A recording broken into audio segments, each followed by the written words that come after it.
Yes, so today, guys, we're going to be speaking about autism symptoms.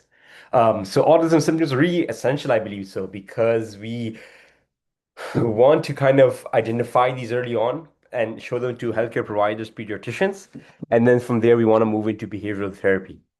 So first of all, autism spectrum disorder is very different in each person, hence the name spectrum, because they have a spectrum of disorders. However, the across social interactions, communications, and behaviors. We can see signs usually appear early in childhood, and some may even be noticed later. So we can see that there is going to be the core symptoms of autism is going to be three: social and communication defects, restrictive and repetitive behaviors, and sensory differences. So the first thing is going to be social interaction, communication difficulties. So first thing is me limited eye contact, unusual body language. Now, what does that even mean, unusual body language? That means too like staring intensely without breaks, or using shrugging, using nodding. So these are going to be really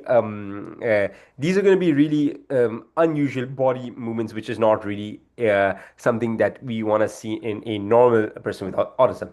And then it'd be difficult understanding gestures, maybe like a high five or something like that. Facial expression, someone's angry, they won't be able to really understand that. And the tone of the voice. So that's going to be something that they will not be able to kind of pick up.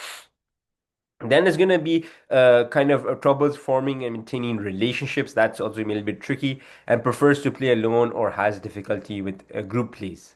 So we can see restrictive or repetitive behaviors. So we can see repetitive movements. So hand flapping, rocking, spinning, insistence on routines or sameness, distress or small changes, highly focused interests. We can see them sometimes very narrow or unusual, repetitive use of objects, lining up toys, spinning wheels, and we can also see sensory differences. So this can be over or under reacting to sensory input, sounds, light, textures, smell, and touch. And we can see unusual responses such as covering ears, avoiding certain clothes, or fascinations with light movements. So that's going to be. I have an image over here, hyperactivity, inattention, rejects physical contact or hugs, tiptoeing, sensitivity, loud sounds or noises, and hysteria, desperation, and isolation. So as we can see that there's going to be, they will not be able to hug. That's going to be something that they will not be able to kind of work with. Okay. So first of all, we're gonna be seeing over here a 4-year-old boy is brought to the pediatrician because his parents are concerned about his social behavior. He really makes eye contact and prefers to play alone, and often becomes upset with his daily routine is disrupted.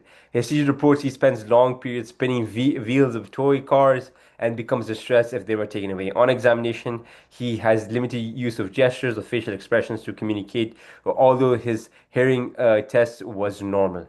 Which of the following is the most likely diagnosis? So, attention deficit hyperactivity disorder, autism spectrum disorder, intellectual disability, specific learning disorders, social pragmatic communication disorders. So, correct answer is autism perspective spectrum disorders, and let's get into details. So, autism spectrum disorder is the correct answer. That's because we had limited eye contact, unusual body language. He prefers to play alone.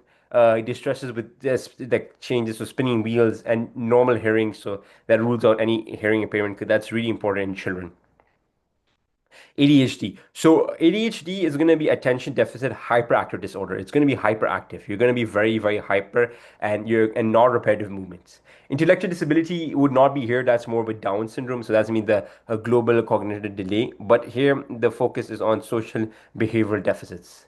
Then we can see specific learning, academic related deficits or not social behavior.